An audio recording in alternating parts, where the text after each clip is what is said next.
जब DM DF को trigger करते हैं तो पहले डीएम वो उनको चेज कर रहे होते हैं और डीएफ रन कर रही होती है।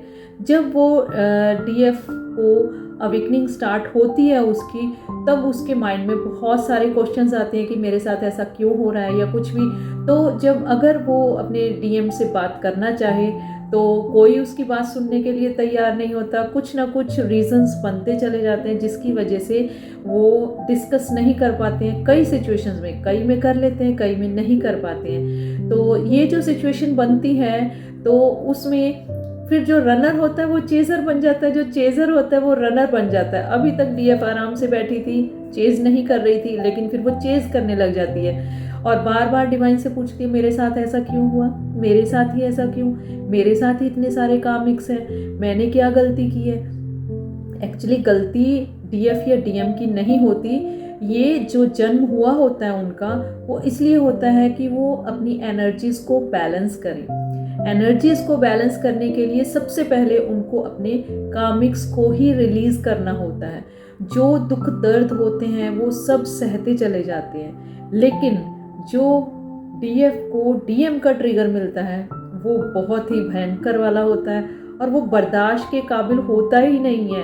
और बहुत डीएफ ऐसी होती हैं कि जो बहुत सेल्फ रिस्पेक्ट वाली होती हैं, लेकिन अपनी सेल्फ रिस्पेक्ट हर्ट करके भी वो डीएम को चेज करती हैं। लेकिन थर्ड पार्टी इन्वॉल्वमेंट जिसको कहते हैं, चाहे वो टाइम हो, चाहे वो फ्रेंड सर्कल हो, चाहे उनका रोमांटिक पार्टनर हो, डिस्टेंस हो, फैमिली हो, माइंड मिसमैच हो, गुस्सा हो, कुछ भी हो, वो थर्ड पार्टी जब इन्वॉल्व हो जाती है ना, तो वो जो ट्रिगर्स मिलने शुरू होते हैं डीएफ को, उसी से वो और स्ट्रॉन्ग बनती है और अपनी जर्नी की तरफ चलना शुरू कर देती है। तो ये होता है रनर और चेजर, टॉम एंड जेरी वाला जो गेम होता है वो इस जर्नी में होता ही है।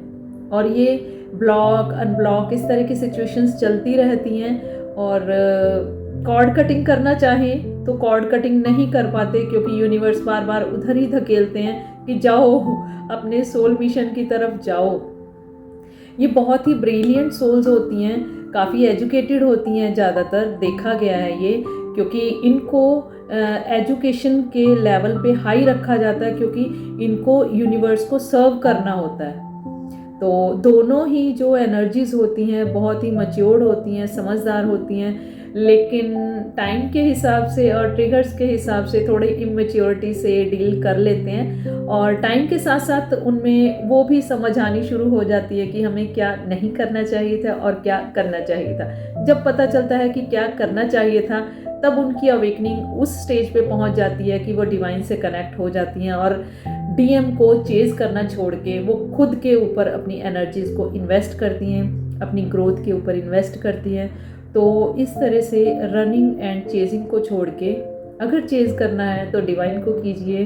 वो आपको ज़्यादा रन नहीं करवाएंगे, जल्दी से जल्दी गाइडेंस देंगे और आपके इस सोल मिशन को पूरा करने में आपकी पूरी हेल्प करेंगे।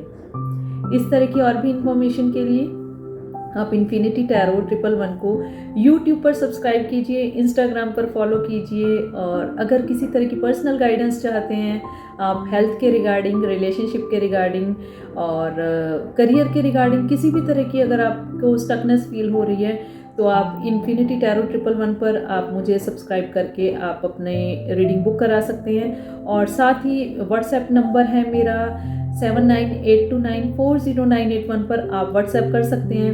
मैसेज के थ्रू आपको पूरी इन्फॉर्मेशन दी जाएगी। और ये जो पर्सनल रीडिंग होती हैं वो पेड होती हैं, इसलिए इसका थोड़ा सा प्लीज़ ध्यान जरूर रखिएगा, क्योंकि इसमें एनर्जी एक्सचेंज बहुत ज़रूरी होता है। जब आप अपना स्लॉट बुक करा लेंगे तो वॉइस कॉल के थ्रू आपको आपकी पर्सनल गाइडेंस दी जाएगी, आपकी पर्सनल रीडिंग की जाएगी।